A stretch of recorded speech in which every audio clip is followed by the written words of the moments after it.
Time now for sports on 104.7 The Cave. Here's Ned Reynolds.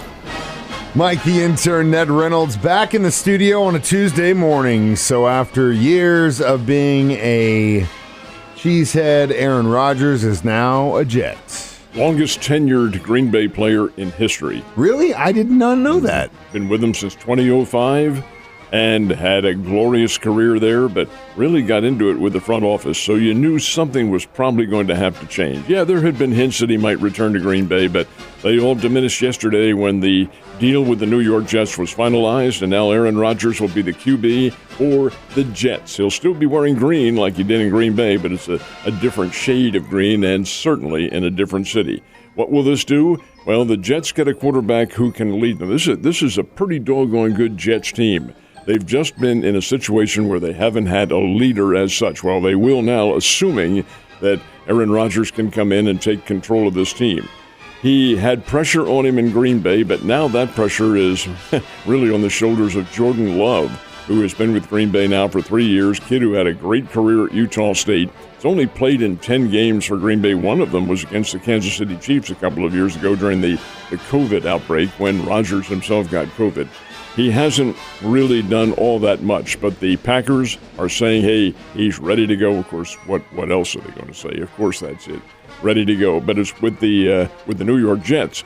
I have a feeling now that Aaron Rodgers is going to make this team a little bit more than just a storyline for the reporters in New York and surrounding areas in the Northeast. I think he's going to do very well with this team. They're young, they're energetic, and they have a good opportunity to make a lot of noise in the NFL. This is a big deal. Now, there were draft choices involved, and the Packers get the Jets' 13th round draft choice in the first round. The Jets get the Packers' 15th round draft choice a little bit later on in the draft, but it's going to help both teams. I really feel it's a good deal. Well, we'll see what happens. On paper, it always looks good, but you got to prove it on the field, and that's what we'll find out in just a few short months. With the draft happening in Kansas City this week, it'll be interesting to see who Green Bay and the Jets go after this deal as well. Probably New York's looking for some more weapons or protection. I know the Chiefs definitely, from what I understand, are looking at wide receiver or edge rusher or lineman in that first round. You heard anything different? Yes. All three of them. Could be. I would think it's more a D-back or a defensive lineman and edge rusher more than anything else. But, okay. The wide receiver, that's a little... The Chiefs' core of receivers now is underrated. They're pretty doggone good, what they have. And are they game breakers like Tyreek Hill? No, they're not. But indeed, Kadarius Toney can be if he stays healthy. And they're going to be very judicious about what they do. I think so, too. And the talent at that position, wide receiver, is what I'm talking about. You can get some really talented guys in the later rounds of the draft. You really need to go for your big guys in the first. That's what every rusher or a D-back. Every single time. All right, next time we see the basketball Bears on the court. They're going to have a new player. They will. It had been rumored that this guy was going to transfer, but it's now official since the papers have arrived at the college, and Cesar Edwards is transferring to the Bears from Xavier.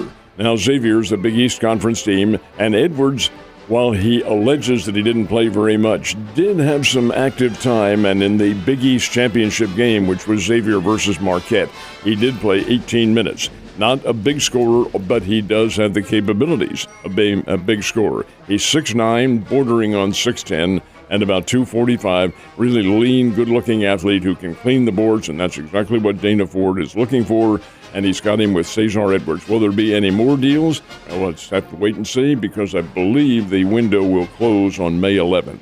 That's the transfer portal window. We'll see what happens. Yeah, got a couple more weeks to see if we get some more talented guys on a Bears team. Last but not least, where we at in the Stanley Cup playoffs? Well, the winners last night, and the games were the New Jersey Devils, the Toronto Maple Leafs, the Golden Knights out of Las Vegas, and the Seattle Kraken, who upset the Colorado Avalanche. But those series are still very much undecided, and we'll wait and see what happens in the ensuing days. So Cardinals and the Royals were under the lights last night. Who got the dub? Both lost. Man, I was you're going to say both won. I was finally. No, it did not happen. The Cardinals have me particularly worried because they lost to the San Francisco Giants 4-0, and I do not perceive the Giants as being a very good team. A lot of players on there with whom most baseball fans, including moi, are unfamiliar.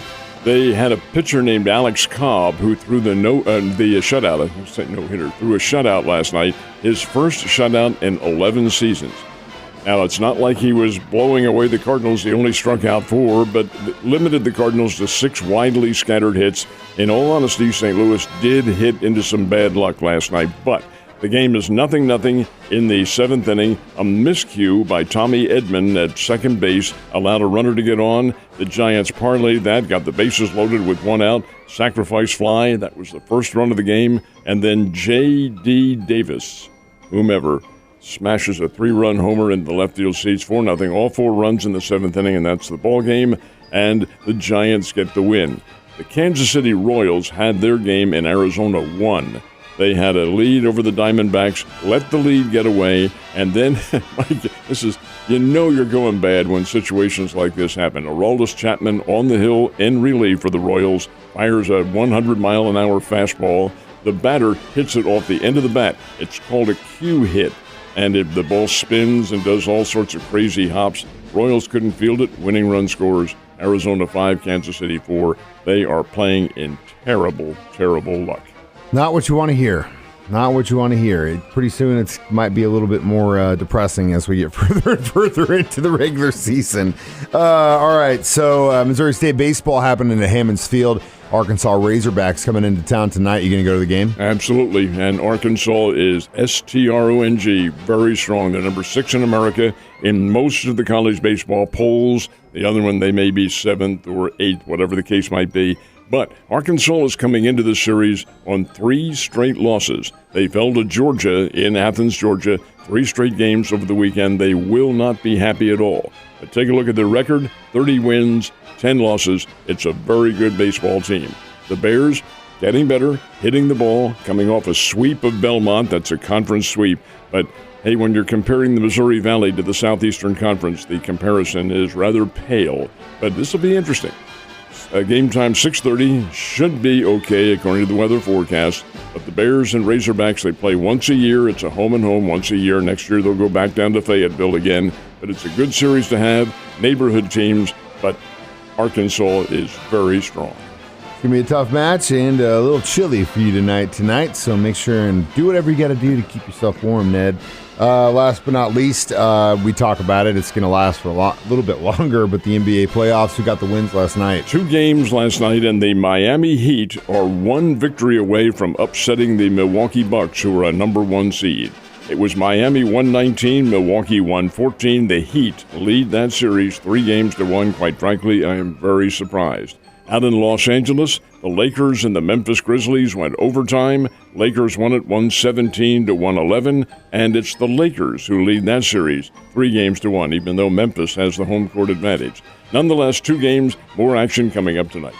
A lot of fun, Ned. You have a good time at the game tonight, and I will see you tomorrow.